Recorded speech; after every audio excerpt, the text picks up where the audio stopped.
Runway पर खड़े जहाज की सीट पर आग भड़क उठी। 100 से ज्यादा मुसाफिरों की जान दांव पर लग गई। अफरा तफरी के माहौल में तैयारे के अमले ने लोगों को जहाज से बाहर निकाला।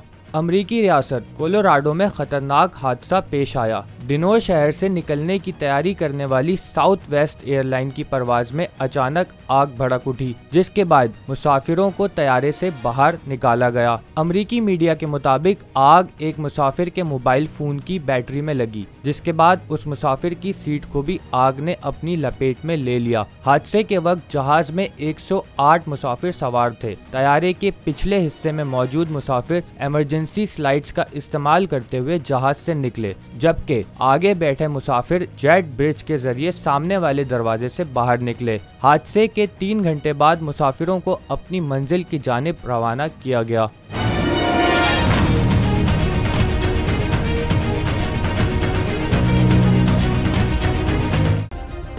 सब्सक्राइब करें और बेल दबाएं ताकि कोई खबर रह न जाए।